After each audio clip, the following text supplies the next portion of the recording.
warahmatullahi wabarakatuh. Nyampe di Bandung, welcome to my channel Amazing Mentor. Dan sekarang gue akan ngobrol-ngobrol, gue akan belajar sama guru gue, sahabat gue, namanya pasti udah tahu dong, Kang Dewa Eka Prayoga. Bisnisnya luar biasa, amazing, manfaatnya luar biasa, banyak orang sudah terbantu kehidupannya. Dan kita akan bahas sisi-sisi kehidupan yang belum sempat dibahas. Salah satunya adalah, tahu nggak, dia pernah hampir meninggal dunia dan dia pernah bangkrut miliaran rupiah. Kita akan saksikan terus ya, kita akan belajar dari Dewa Eka Prayoga. Let's go man, let's go. Nanjak abis, mantap ini. Pantesan dia makin sehat makin hari ya. Rumahnya nanjak soalnya bro ya. Habis naik gunung nih rasanya. Oke, kita udah di rumah idola banyak teman-teman, guru gue, sahabat gue. Mobil impian gue pula. Yuk kita langsung masuk, kita belajar sama Kang Dewa. Lanjut bro. Assalamualaikum. Waalaikumsalam. Serasa grebek-grebek rumah nih. Masya Allah. Widih. Panutan kita semua. Dikunjungin Masya sama Allah. Dr. Kece. Assalamualaikum. Oke, lanjut kita ngobrol ya.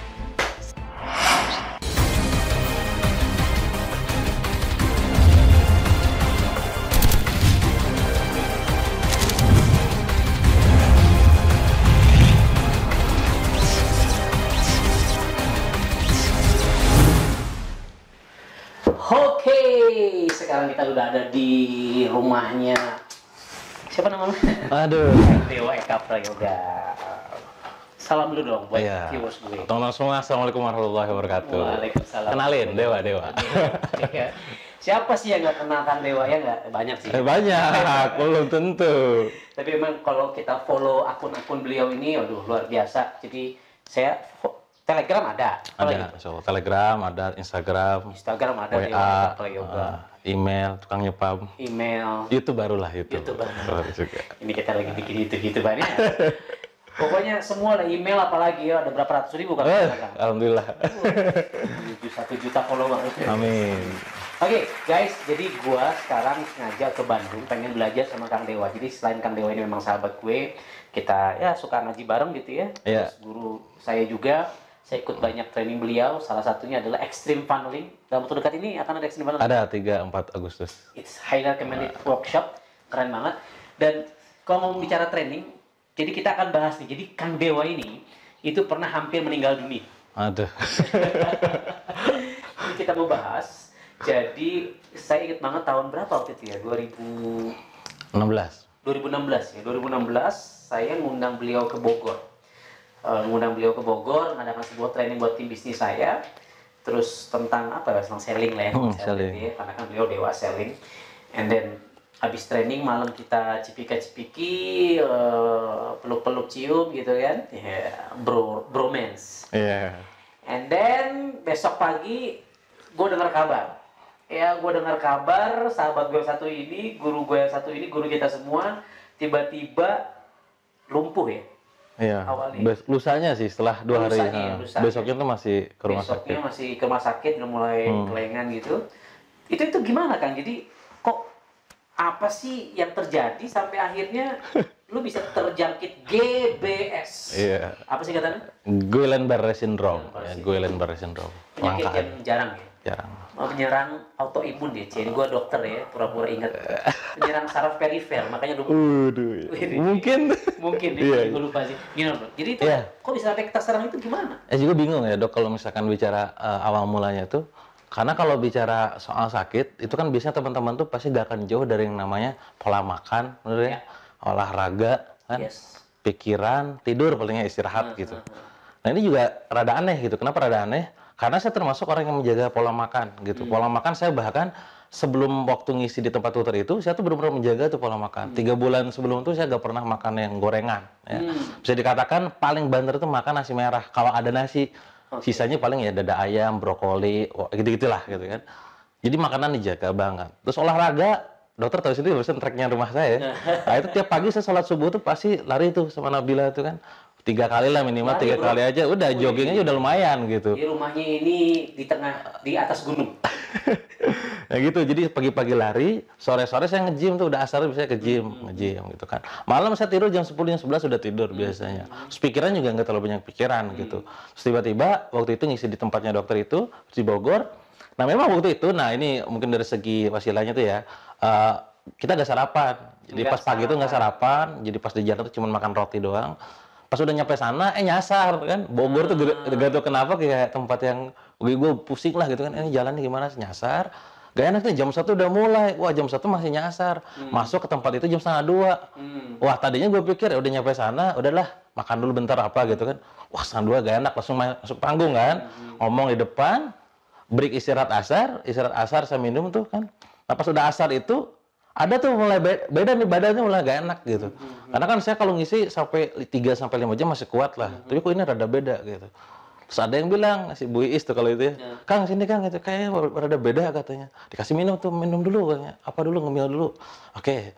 Nah pas jam 5 sore kaki saya tuh udah mulai gemeter. Gemeter tuh kayak kebas gitu ya. Si sirebun bahasa Sundanya kan. Semutan. Kesemutan, kayak enak ini kan. Udahlah akhirnya saya ngomong beresin sampai jam 6 sesinya waktu itu. Udah setengah 6, saya pamitan kan akhirnya udahlah kita langsung pulang. Nah pulang itu nggak langsung pulang, belok dulu tuh ke ke tempat makan gitu. Dan memang di situ junk food ya. Bayangin 3 bulan gak makan, makannya selalu dijaga, sekali makan langsung set kayak gitu, makan soda set gitu. Wah gak enak ini, aduh gak enak ini, pusing. Pulang ke Bandung masih bisa tiduran lah gitu, disupirin sama kawan saya gitu. Nyampe Bandung masih bisa diganti mobil karena saya pakai mobil kantor. Ini saya mobil sendiri, pakai nyetir ke rumah, masih nyetir sendiri. Nyampe rumah nyetir, nyampe alhamdulillah. Tidur. Masih kebas-kebas tuh rasanya. Udah mulai lemas. Cuman nggak sampai kerasa kayak gimana gitu, lemas doang sih. Rumah tidur udah, karena udah malam kan. Tidur besoknya masih bisa nge-briefing. Anak-anak kantor dari Billionaire Store tuh datang ke rumah. Kang ini kita ada launching produk, buku gitu kan. Bisa bantu dong kasih briefing, apalah yang harus kita siapin. Oh saya bilang, oh gini. Cuma memang udah lemas badan tuh gitu. Akhirnya saya bilang ke istri, Bun, gak enak badan gini. Oh udah ke dokter aja. Enggak, gitu doang, paling capek gitu. Oh enggak, tetap aja harus ke dokter. Istrinya bilang, yaudah yuk ke dokter. Yaudah ke dokter. Kita datang ke dokter, sore hari kita ke dokter, dicek semuanya. Dan dokter bilang, dokter jaga, ya dites kenapa, katanya. Ini kesemutan katanya. Terus awalnya kesemutan. Dicek semuanya ternyata ya, ini kecapean katanya. Ya gue positive thinking, dokter yang ngomong. Percaya aja kan, oh dokter bener lah. Adanya gue kan. Iya gitu kan. Udah lupa dokter itu. Iya. Setelah ditanya, oh kecapean. Sudah lah ya, alhamdulillah kalau kecapean doang. Dikasih obat, pulang, makan, minum. Minum obat, tidur. Tidur setengah 4 saya mau bangun tuh. Udah mau bangun, sholat subuh dan segala macam. Tiba-tiba badan nggak bisa gerak. Kan? Tiduran tuh, kondisi kayak gini tuh, ini kiri saya tuh, dada kiri gak bisa diangkat. Kalau ini bisa ngangkatnya, ini gak bisa ngangkat. Besoknya nih? Iya, pas setelah diperiksa tuh, malam subuhnya tuh. Kaki kanan gak bisa ngangkat, ngilang loh. Tangan kiri gak bisa ngangkat, kanan saya masih bisa nih, kiri gak bisa ngangkat.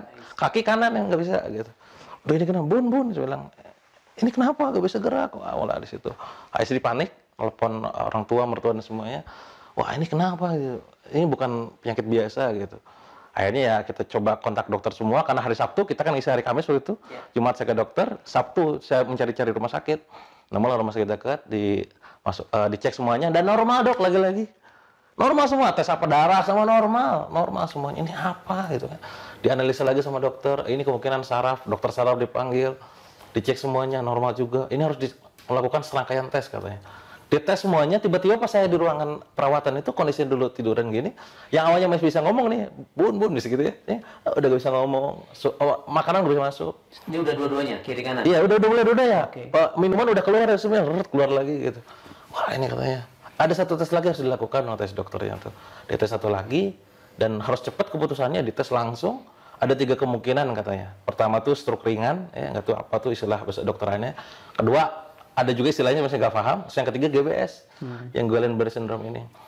Tapi melihat dari yang ada nih, kemungkinan besar GBS karena kaki dulu yang diserang katanya dan itu kesemutan. Tapi tetap harus kita tes dulu yang terakhir ya. Dites positif GBS katanya.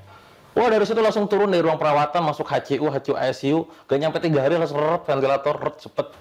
Jadi kurang lebih dari semenjak ngisi itu, gak nyampe seminggu saya langsung masuk ruang ICU. Dan itu lagi-lagi ya, alat nafas dan tadi dok, gak bisa diduga gitu loh. Karena kan secara fisik sehat. Iya. Fisik sehat, makanan dijaga, olahraga. Di atas panggung kuat, tiba-tiba red gitu kan. Ya gitu awal mulanya sih kayak gitu. Jadi kalau ditanya awal mulanya gimana, dari apa kecapean mungkin ya, terus apa namanya kesemutan. Kalau dari cicirnya itu kesemutan. Tapi bukan berarti yang kesemutan bakal gemes. Jangan sampai Iya, juga. iya, kesemutan. Tapi memang itu kan secara perifer ya, kalau Iya, penyakit betul. kesemutan, dan artinya memang apa ya, nyambung ya dengan penyakit Iya, betul. autoimun Iya. menyerang secara perifer. Lu di HCU, ICU, HCU ya? ACO terus langsung ke ICU, gak lama itu. Koma itu sempat. Koma di ICU ya, pas di ICU udah pasti udah koma di situ kan, udah masuk segala macam, udah nggak sadar. Di situ cepet banget lah. Yang saya jarang-jarang sakit dok. Gue lagi lunasin utang gitu kan, jangan sakit ya Allah gitu kan. Sakit jeder, utang belum lunas sudah sakit gitu. Jadi itu cepet banget, wah itu udah kayak apa ya, kejadian yang pasti nggak akan lupa sih. Makanya selalu saya ambil hikmahnya lah buat teman-teman gitu.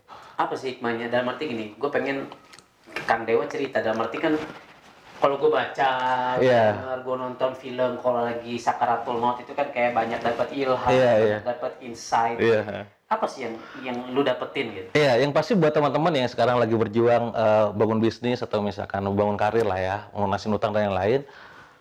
Oke lah kalian berjuang itu gila-gilaan. Tapi jangan lupakan hak tubuh kalian, ya. Oke. Tubuh tuh pasti harus dikasih haknya juga gitu. Nah memang tidak bisa dipungkiri dok, saya tuh orangnya ngepus banget. Gak percaya nih, baca dok. Ini salah satu belief saya dok. Sebelum bisa, jangan Ini- merasa sebelum paham. Seakan-akan benar loh ya. Limit. Tapi bagi orang yang kayak pernah saya sakit tuh ya, kemarin saya udah, oh ini nggak berlaku lagi kalau sekarang saya. Saya nulis sekarang nggak bisa secepat dulu gitu. Tapi ini dulu ya Allah, itu saya kalau nggak paham tuh nggak akan berhenti. Wah itu kan bisa push your limit. Oke lah pikiran masih bisa dimanipulasi dengan berbagai teknik. Katakanlah kita ngerti NLP, hipnosis gitu. Tapi kan tubuh gimana gitu. Nah, itu pelajaran pertama. Jadi lu boleh punya target tinggi, lu punya utang gede katakanlah, berjuang untuk bisa selesai. Tapi ingat juga hak tubuh gitu ya. Walaupun tadi ya, tapi kan olahraga, yes. Tapi olah bisa jadi Ya, kayak yang sekarang lain kan gitu. ada siapa tuh artis ya. Nah iya yang badannya itu, yang gede itu yang Hercules Agung. Kan beliau sehat ya tiba-tiba. Beliau benar. Dan banyak kan almarhum Haji Masai. Yang tiba-tiba juga kan. tiba-tiba yang which is tadinya sehat-sehat. Iya. Tuh. Ya pada akhirnya kita harus build of life ya. Semua area kehidupan harus ada. Ya. Kita nyari uang iya ya, kita juga bangun keluarga iya gitu kan, punya karir iya, kesehatan juga harus dijaga gitu. Itu pesan yang apa ya selalu sampaikan buat teman-teman yang sedang berjuang gitu kan. Nah, kedua, pesan yang mungkin ini saya dapat pada saat saya di ruang ICU, Dok. Di ruang ICU itu kan tadi ya, tiduran gitu kan, nggak ada ngapa-ngapain gitu kan. Iya selain mesin. Kedip doang biasanya itu ya. Iya, dan saya cuma bisa kedip doang. Tapi bedanya, mungkin teman-teman kalau orang punya orang stroke itu kan pasti dokter paham ya. Yang diserang kan sarafnya pusat tuh. Dia mungkin rada error gitu ya, dan banyak kan tidur. Di kiri satu rata-rata yang kemarin itu orang stroke tuh 2 kali itu. Kalau satu orang GBS nih gitu. Jadi saya secara fisik, secara otak tuh nyadar gitu. Jadi yang kejadian di ruang ICU tuh paham tuh. Cuman nggak bisa gerak aja. Harudang oke, gerah gitu ya.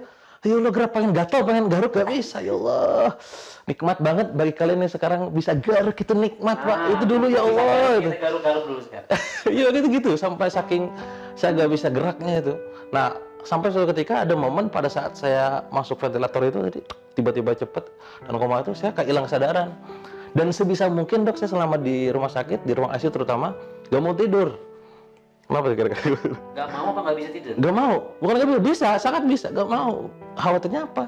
Lewat aja. Pas gua tidur lewat gitu. Itu yang dikhawatirkan gitu. Aduh, gimana nih? Jadi sebisa gini aja terus.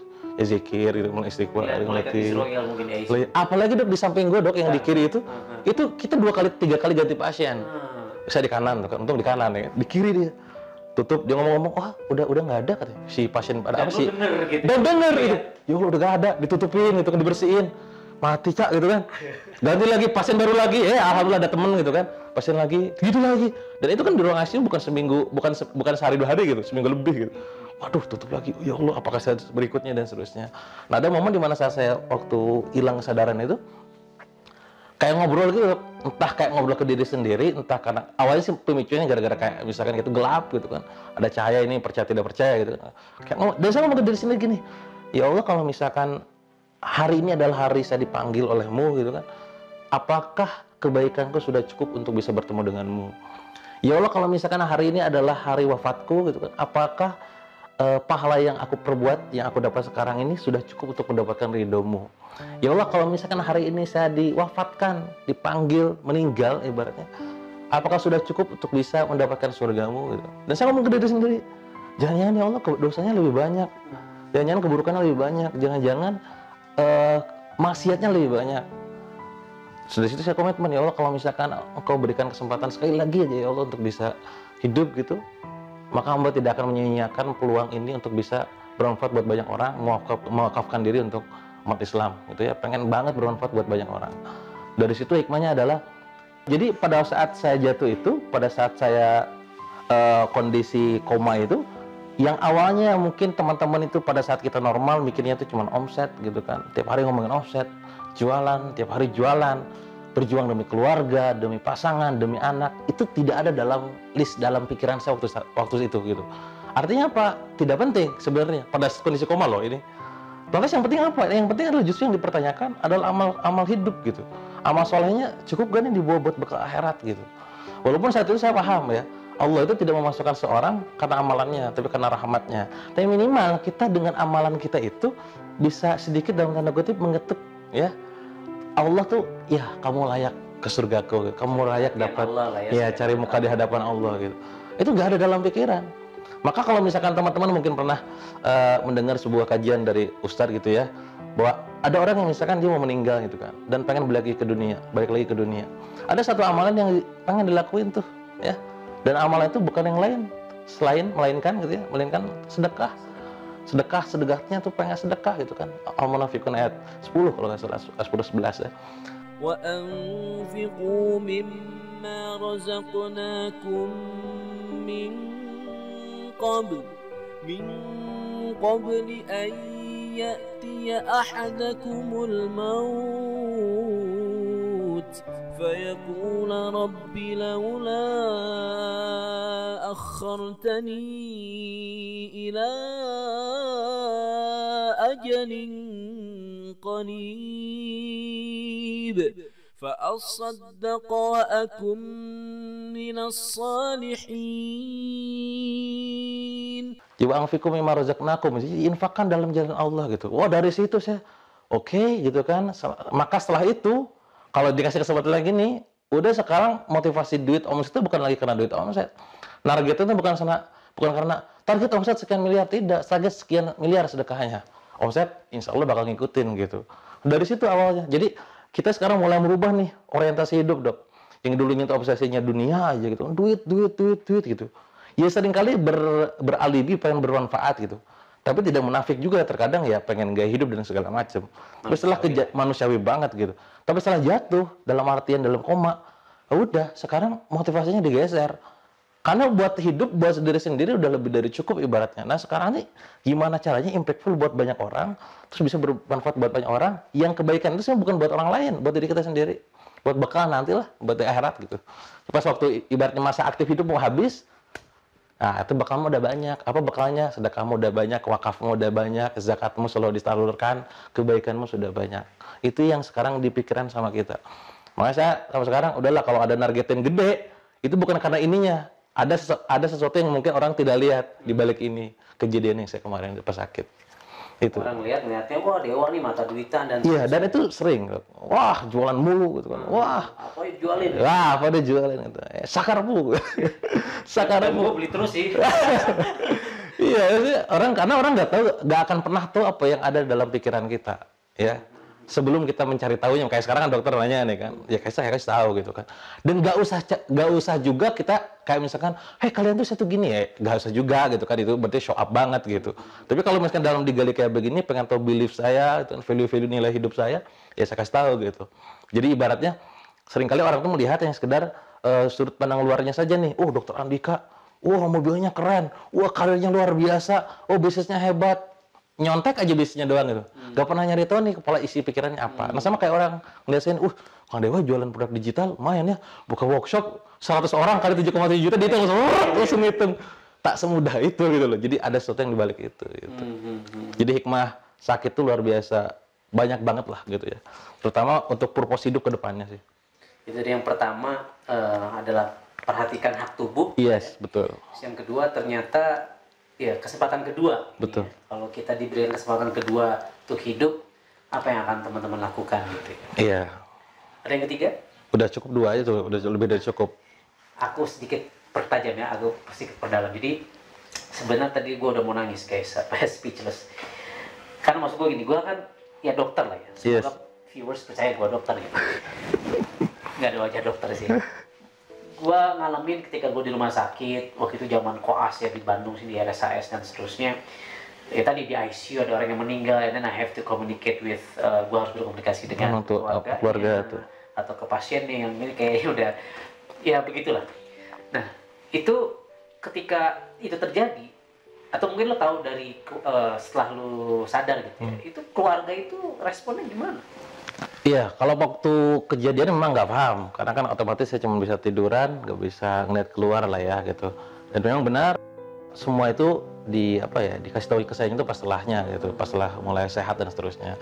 Ada sebuah fakta di mana ternyata dokter itu sudah ngasih tahu ke istri dan ke orang tua itu bahwa 80% secara medis itu lewat katanya, 80% gitu kan. Bahkan gitu ya, sampai saking keponya, saking penasarannya istri saya, itu sampai nanya ke si dokter gitu. Nanyanya parahnya di ruang ICU lagi. Kan gue denger gitu. Nanya gitu, "Dok, ini kan penyakit langka ya gitu. Itu gimana? Berapa orang yang pernah dokter tanganin gitu ya? Atau selama rumah sakit ini berdiri deh, berapa pasien katanya?" Si dokter mikir gitu kan. Seingat saya sih ada 3 ya, Bu gitu kan. Wah, langka banget kan dari sekian. Ya, dari sekian banyak cuma 3. Itu gimana Dok nasibnya katanya. Nah, yang pertama, Bu, ya lewat katanya. Wah, istri saya innalillahi wa ya innalillahi wa inna ilaihi raji'un. Saya juga innalillahi dalam hati innalillahi wa inna ilaihi raji'un gitu kan. Ya gak bisa ditolong katanya, karena lambat penanganannya. Nah, yang kedua Dok, nah yang kedua Bu, alhamdulillah kata dia, selamat katanya. Oh, istri saya alhamdulillah, saya juga alhamdulillah selamat. Gak beres, belum beres si dokter ngomong. Tapi Dok, koma ada kok itu. Tapi Bu katanya, tapi kenapa Dok? Ya ini kan ibu tahu sendiri lah ya, penyakit GBS itu langka gitu kan. Terus juga pasiennya juga tiduran doang. Kencing di situ, pup di situ, makan cuma pakai selang lewat hidung, dan yang paling parah adalah biayanya sangat mahal. Saya waktu keluar tuh saya lihat invoice ke istri gitu kan, mana buat lihat invoice-nya, angkanya itu hampir 1 miliar, ya jadi gede banget gitu kan. Jadi dan itu membuat istrinya tuh nggak kuat nemenin suaminya. Maksudnya Dok, pada saat pemulihan si istrinya ninggalin suaminya dan dia dirawat sama orang tuanya, langsung spontan innalillahi. Saya innalillahi, ya Allah gitu kan. Yang pertama lewat, yang kedua ditinggal. Semoga istri saya nggak gitu silakan. Nah yang ketiga ya ini katanya, maksudnya suami ibu katanya. Wah di situ makin lagi kan, ya Allah gitu kan. Ini kan berarti 50-50 gitu. Ini saking langkanya gitu. Nah dari situ akhirnya tuh bahwa banyak fakta yang dikuatkan lah, kayak mungkin penyakit yang langka hanya ada 3 doang di rumah sakit. Terus saya jadi donatur dalam tanda kutip terbesar di rumah sakit karena saya gak pakai asuransi dan lain-lain. Nah salah satunya tuh yang saya tanya istri, Bung gimana dulu? Wah itu panik banget ya katanya. Semua tuh ngumpul, semua teman-teman ayah tuh ngumpul ngedoain, udah baca Yasin semua bolak-balik gitu. Sampai ada momen Dok yang mungkin ini juga jarang diceritain ya di luar gitu, bahwa istri itu sampai hampir putus asa ya, karena melihat makin kesini kok makin parah gitu. Terus istri berdoa gitu, doanya rada ngancem ke Allah gitu. Ya Allah, kalau memang Engkau ini Maha Pengasih, tunjukkan rasa kasih sayangmu itu. Kalau Engkau Maha Pemurah, tunjukkan kemurahanmu. Kalau Engkau Maha Menyembuhkan, tunjukkan menyembuhkan itu gitu kan. Masa katanya maha ini nembuhin 1 orang doang, suami saya nggak bisa katanya. Itu kan kayak hopeless, sudah putus asa gitu kan. Dia kayak masa nggak bisa. Akhirnya ternyata pada saat doa kayak begitu, saya makin parah. Makin parah. Aduh gitu kan. Sampai suatu ketika istri sadar dengan kesalahannya. Dia langsung sholat tobat, sholat hajat gitu kan. Berdoa lagi, dan doanya dengan konteks yang berbeda. Ya Allah gitu kan, kalau memang ini adalah hari di mana suami hamba diambil, ambil ya Allah gitu. Kalau memang ini adalah hari di mana suami hamba diwafatkan, hamba ridho, hamba ikhlas, hamba pasrah gitu kan. Nah pada saat doa seperti itu, izin Allah gitu kan, 30 menit kemudian istri saya langsung dipanggil. Dan itu pasti kalau saya ngebayangin jadi istri saya dipanggil doa kayak gitu, jangan-jangan diambil, ya gak sih? Wah Ibu Win katanya, Bu, Ibu harus lihat katanya. Waduh, itu istri itu cerita, deg-degan pas masuk ke dalam, ya ternyata ngasih kabar ventilator saya dilepas. Artinya apa? Bahwa Pak Dewa udah mulai bisa gerak katanya, udah mulai bisa gerak dan dilepas gitu. Nah di sini pelajarannya apa buat teman-teman? Ternyata kondisi ketika kita pasrah sepasrah-pasrahnya, sikap tawakal ya, tawakal itu udah bukan pasrah doang ya, tapi juga ikhtiar dengan cara banyak doa, membantu dan segala macam. Itu Allah kasih jalan gitu kan, dengan cara dilepas gitu kan. Udah mentok aja usaha dia. Udah di ambang batas lah itu udah tinggal, wah gitu tinggal pasrah yuk, semangga gitu. Bahkan ibarat untuk ngomong kayak gitu aja kan itu butuh energi ya, kayak ambil gitu kan. Tapi istrinya ngomong kayak gitu, ambil dan lepaskan. Nah dari situ banyak juga kejadian pada saat saya lepas ventilator, saya masih di ruang ICU. Pas di ruang ICU, saya naik ke ruangan yang biasa itu ya. Itu juga rada cepet. Nah ada juga nih mungkin pelajaran buat teman-teman semua. Ini luar biasanya sih saya, makanya kenapa buku novel saya itu dok yang diberi dari untuk Dewa itu judulnya awalnya Dewa. Judulnya tuh Dewa gitu. Saya nulis Asma Nadia kan. Saya protes, Mbak, secara mata marketing saya bilang Dewa tidak menjual karena Dewa bukan Habibie gitu kan. Itu pertama. Kedua, kalaupun mau diangkat jangan kisah Dewanya, kisah istri sayanya. Kenapa saya bilang begitu? Istri saya nikah sama saya 18 hari langsung bangkrut miliaran, belum sempat honeymoon, belum sempat jalan-jalan, bangkrut, utang belum lunas, sakit gitu kan. Jadi kalau mau angkat istri saya. Jadi judulnya Bidadari untuk Dewa di situ kan. Nah dari situ saya tuh ini luar biasanya, masya Allah, saya bersyukur banget gitu kan punya istri seperti beliau. Dia tuh datang tuh waktu itu di ruang ICU, datang ke saya samping kanan itu kan. Saya lagi bisa gerak. Ya, ini ada uang masuk katanya. Dalam hati nanya, uang apa gitu kan, tapi nggak bisa jawab kan. Uang masuk di rekening X gitu kan. Lumayan angkanya hampir 100 jutaan, bahkan hampir 100 juta lebih lah gitu kan. Dari royalti, dari bagi hasil dan lain-lain gitu. Boleh gak Bunda sedekahin katanya. Saya nggak bisa jawab lagi-lagi. Bunda pengen sedekahin semuanya katanya. Jadi ya dia mikirnya gini di situ. Ngapain juga ya gitu. Kalau misalkan saldo ratusan juta, miliaran tapi akhirnya nggak ada katanya. Jadi semoga dengan sedekah ini ya itu bisa membuat akhirnya wasilah buat ayah jadi sembuh gitu kan. Saya nggak bisa ngapain, cuma diem aja gitu kan. Singkat cerita ternyata disedekahkan. Nah dari situ momen itu, ya, dari setelah sedekah itu kayak percepatan bener-bener. Jadi memang percaya nggak percaya sedekah tuh luar biasa di situ. Percepatan banget dari ruang ICU tiba-tiba turun langsung naik langsung ruang perawatan gitu kan. Wah itu luar biasa, cepet lah. Nah saya kepo, lagi-lagi saya bertanya pada setelah sehat gitu. Bun dulu, iya benar kayak gitu. Iya katanya, iya disegahin katanya. Kok mau gitu kan? Maksudnya kan logikanya dok ya, kan belum keluar dari rumah sakit, itu butuh duit gitu loh. Lihat invoice gede gitu kan. Kok mau gitu? Kok berani gitu? Iya lagian buat apa lagi ya? Kalau ayah gak ada ngapain duit banyak katanya. Pertama kedua, ya mau gaji dengan begitu ada pertolongan Allah gitu kan. Terus ketiga, saya ingat sama ceritanya Nabi Ibrahim katanya. Nah, jadi waktu itu beliau ingat bahwa pernah suatu ketika Nabi Ibrahim itu bertemu dengan malaikat Israel gitu. Pada saat bertemu, Nabi Ibrahim lagi ketemu sama temennya. Dia nanya gitu kan, itu siapa kata malaikat Israel? Oh dia teman saya, besok mau nikah gitu. Oh katanya. Dia ngomong ke Nabi Ibrahim, dia gak akan sampai ke waktu pernikahannya katanya. Loh kenapa? Malam ini saya ditugaskan sama Allah untuk mencabut nyawanya katanya. Waduh, nah naluriahnya orang kalau dikasih tahu kan pengen ngasih tahu gitu kan, hati-hati segala macam gitu. Tapi karena Nabi Ibrahim merasa bahwa yang namanya nyawa itu adalah haknya Allah gitu, akhirnya sudahlah biarkan saja gitu, dirahasiakan. Nah singkat cerita dari situ ternyata pas besoknya terjadi pernikahan. Lusa besoknya lagi seminggu, setahun kemudian umurnya panjang. Nabi Ibrahim kepo juga gitu kan, penasaran. Tanya Israel, kenapa? Ini bener ya kamu waktu itu ngomong, nggak bohong katanya. Bener kan? Yang mana? Yang itu? Oh iya bener itu. Terus kenapa kok masih hidup umurnya panjang?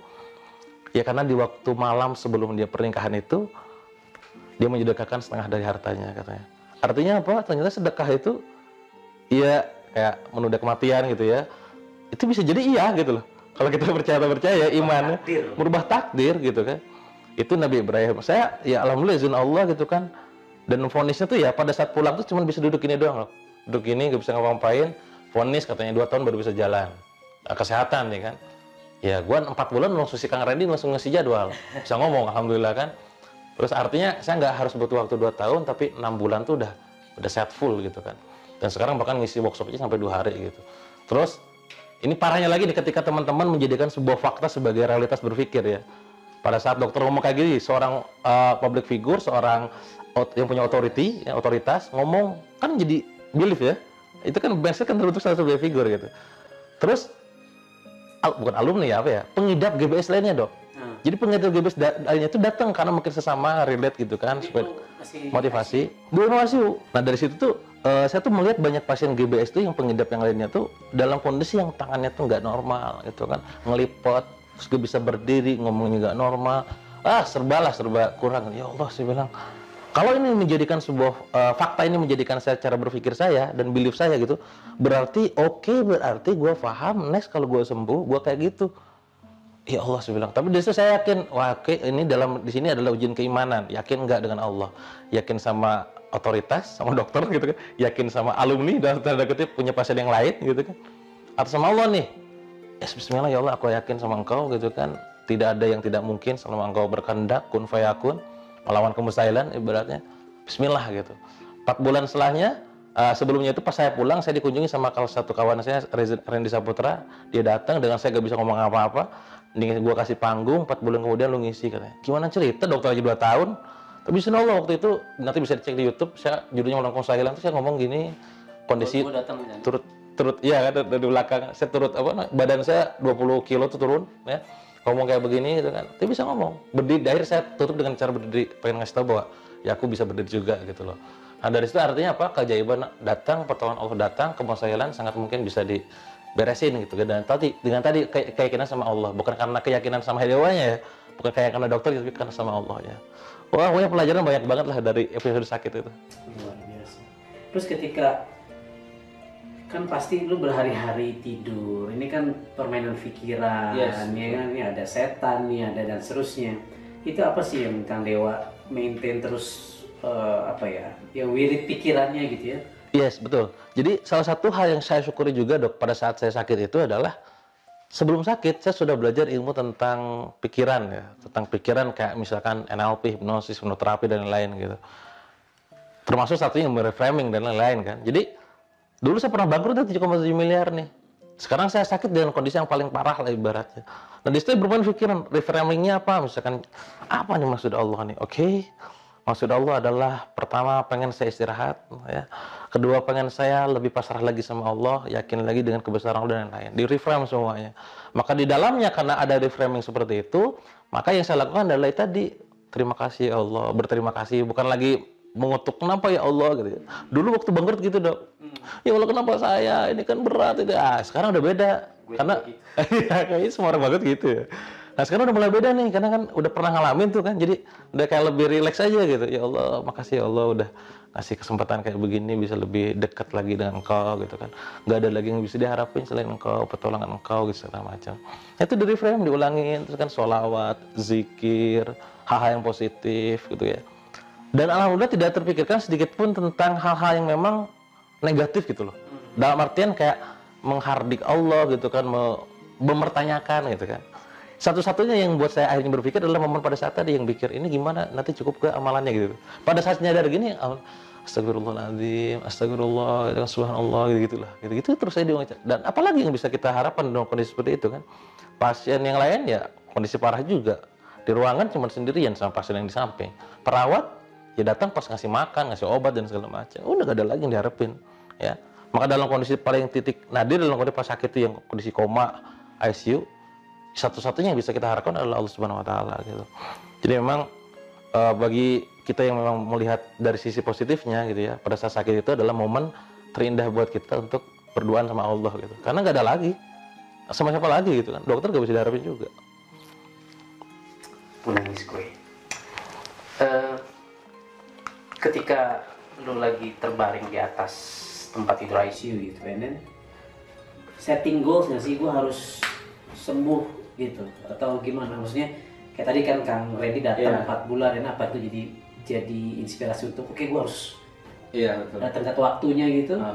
Yuk kepikiran kita gimana? Kalau misalkan pas di rumah sakit, saya nggak ada setting goal untuk misalkan kapan harus sembuh, harus gimana, nggak ada. Itu murni justru malah lebih ke kayak itu berdoaan aja sama Allah gitu. Udah langsung aja terima gimana, kapan ininya, kapan beresnya gitu. Nah, tapi pada saat pulang memang itu dilakukan, apalagi pada saat ada challenge dari orang lain ya. Wah ini ada challenge nih 4 bulan harus sembuh. Nah, itu mulai saya punya target. Maka lihat nih, saya track record di belakang. Rata-rata setahun 2 tahun Pak katanya. Mak gitu kan setahun 2 tahun. Di situ saya langsung mulai menggeser value. Biasanya kalau di extreme funneling ada value. Nomor 1 oke, spiritual. Nomor 1, nomor 2 itu kesehatan, Dok. Dulu nomor 2 bisa jadi adalah uang atau keluarga. Kalau sekarang saya dengan secara sadar spirituality, keimanan, iman gitu kan. Kedua itu wealth, kesehatan. Health ya, health kesehatan. Setiap hari itu gerak, ngomong, karena nggak bisa ngomong sama sekali. Gerakin main bola, belakang ke belakang, berdiri segala macam. Itu udah seminggu, setiap hari dan setiap harinya berkali-kali. Jadi kalau ada orang bilang sabar, udah lebih dari sabar, ini gerak juga, nggak cuma sabar diam ya. Ini kunci pasrah bukan pasrah diam. Aku untuk sembuh tuh ya ke rumah sakit, fisioterapi, mulut gitu kan, tangan gitu kan, kaki. Wah itu kalau orang pasrah cuma diam doang, malas, gak ada hope gitu, gak ada harapan, ya udah bisa jadi lewat gitu. Makanya pada saat waktu saya penyembuhan tuh Dok, kita reuni lagi sama alumni GBS juga tuh. Dia lihat, loh Pak Dewo kok cepet banget ya katanya. Kayak aneh gitu ya. Izin Allah, alhamdulillah saya bilang. Ngomong saya lancar, tangan paling sisa-sisa ini jari-jari doang. Karena otot ini paling lama kan. Kalau kena dingin tuh bisa paling nggak kuat gitu. Nah yang lainnya cepet, bisa berdiri ngomong, wah energi gitu segala macam. Pertama pasti itu bicara masalah iman gitu kan. Ini lagi-lagi keyakinanku, bukan dokter yang menyembuhkan, bukan obat yang menyembuhkan, tapi Allah yang menyembuhkan. Memang wasilahnya lewat dokter dan obat yang lain gitu kan. Keyakinannya ke sana gitu kan. Terus misalkan pada saat saya latihan itu kan fisioterapi, semua dilakukan, ini hanya sekedar ikhtiar saja ya. Hanya ikhtiar bahwa saya sungguh-sungguh gitu. Tapi lagi-lagi namanya rezeki kan bukan hanya sekedar uang, kesehatan juga rezeki gitu. Ya Allah sudah yang menakdirkan kan. Ya sudah akhirnya ya lagi-lagi pasar itu bukan cuma pasar diam. Ya Allah pasar akhir enggak, tapi ya pasar dengan ikhtiar bergerak gitu kan. Ini adalah suku marwahnya ibaratnya gitu. Nanti Allah bisa jadi kasih dari sudut pandang yang lain. Ini yang lebih cepat pemulihannya akhirnya, terus juga ngomong lebih bisa ngomong ya segala macam. Dan kurang lebih gak nyampe setahun Dok saya bisa berdiri dan ngomong lagi. Bahkan ngisi gak nyampe setahun tuh saya udah punya jadwal ngisi training dan seminar tuh. Gak tahu karena orang gila Kang ya alhamdulillah. Dan misinya tadi Dok lagi-lagi saya gak mau lagi semenjak itu saya gak mau lagi nerima bayaran dari seminar, saya gak mau lagi nerima bayaran dari training gitu kan. Kalaupun dibayar balikan lagi gitu kan, silakan sedekahkan. Lagi tadi ya karena kan udah ngalamin episode sakit gitu.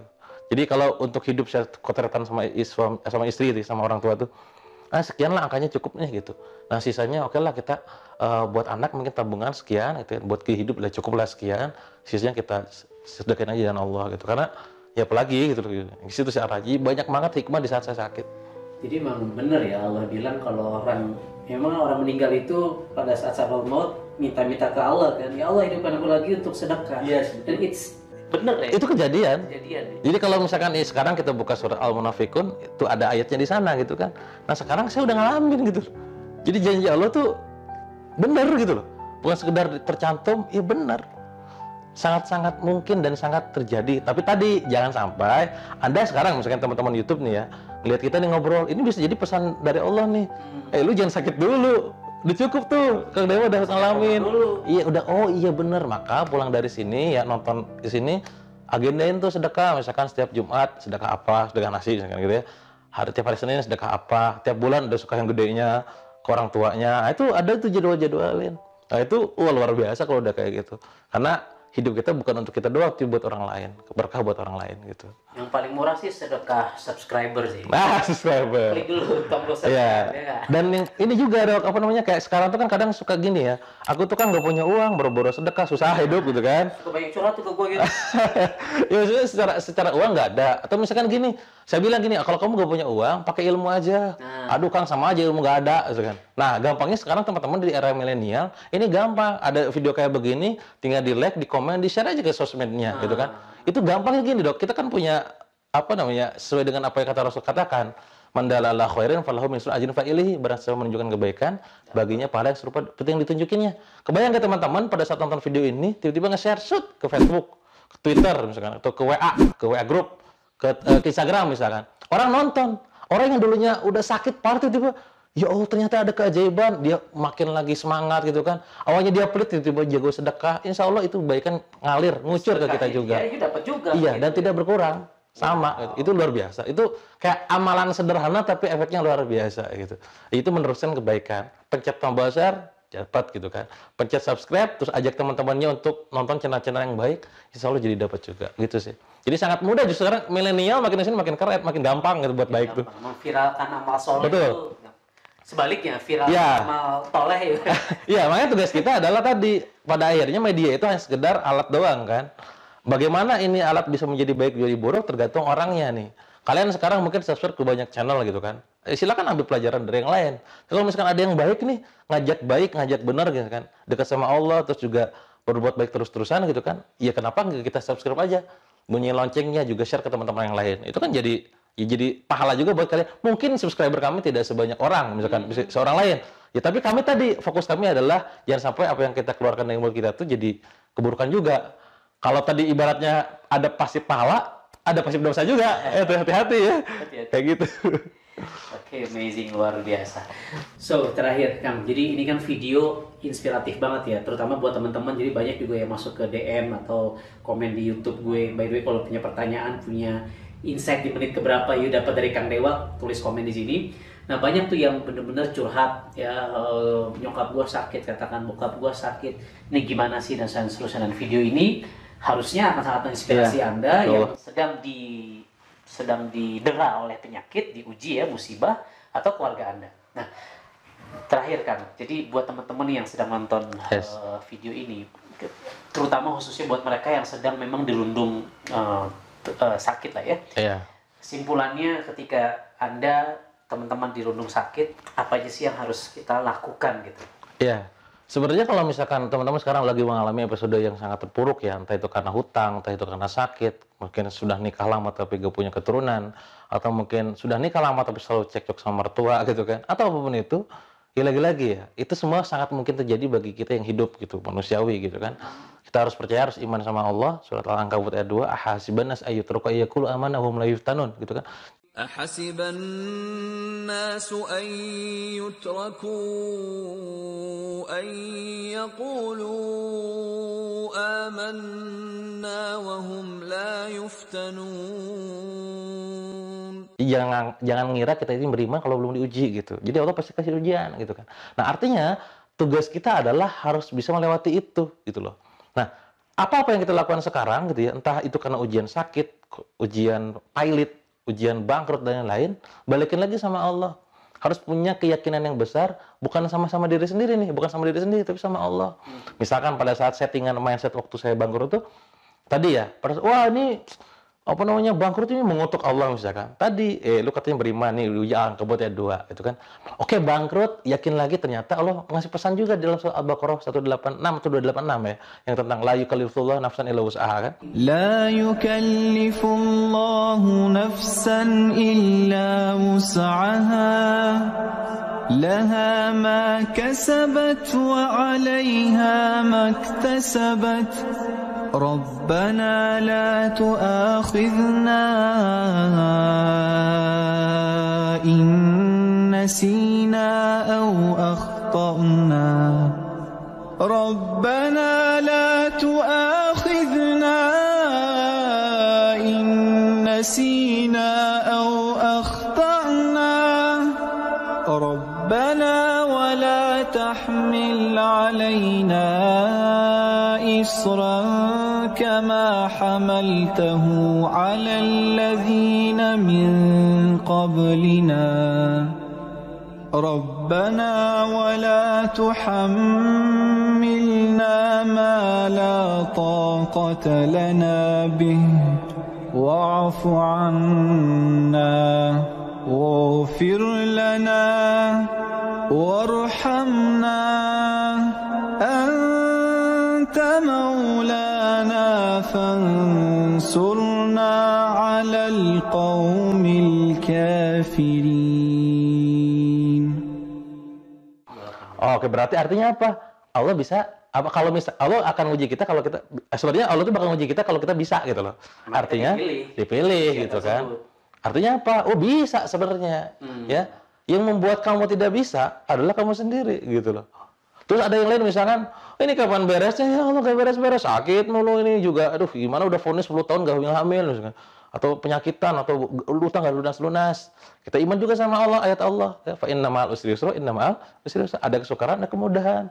فإن مع العسر يسرا. Nah, iman itu, gitu kan. Gimana supaya bisa dapat rezeki tidak disangka-sangka? Kan Al-Falaq ya. At-Tolak ayat 2 dan 3 gitu kan. Sana rezeki muncul tadi disangka-sangka. Wa may yattaqillahu makhraja wa yarzuqhu min haitsu la yahtasib.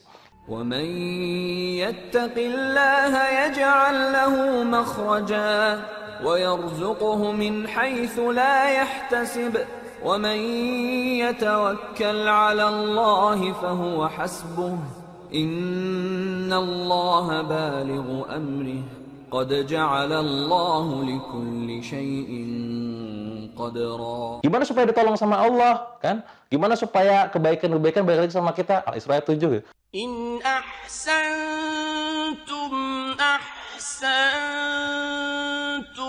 لأنفسكم وإن أسأتم فلها فإذا جاء وعد الآخرة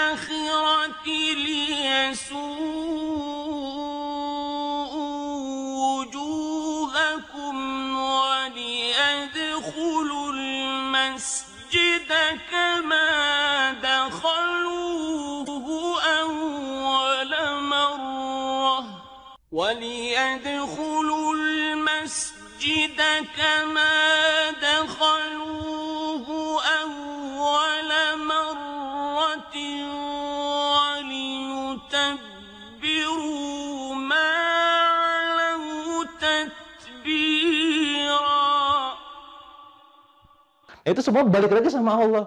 Maka pesan saya buat kalian yang sekarang punya masalah sakit, bangkrut, pelit, apapun itu, kalian boleh kehilangan uang, kalian boleh kehilangan harta, kehilangan teman, kehilangan kepercayaan, kehilangan misalkan rasa sehat, ya, kehilangan rasa kaya, kekayaan gitu ya, semua hilang. Tapi satu hal yang nggak boleh hilang pesan saya, keimanan kita sama Allah. Iman itu harus tetap ada, karena dengan iman itu kita justru bakal dapat keajaiban-keajaiban yang tidak pernah terduga.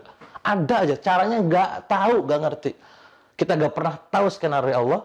Yang kita tahu adalah ada skenario indah di balik keputusan Allah, takdir Allah, qada Allah itu. Allahu Akbar. Di situ. Masya Allah. Cukup. Cukup. Izin saya tutup dengan sebuah kisah. Tadi ini saya nggak kepikiran ide ini tadi. Cuma pas you cerita, saya teringat sebuah kisah tentang Nabi Ayub alaihissalam. Seorang nabi, seorang presiden, seorang khilafah, seorang pemimpin kaya, ya, gagah, ganteng, sehat walafiat, luar biasa lah. Ya, cowok idaman, cowok yang perkasa, luar biasa.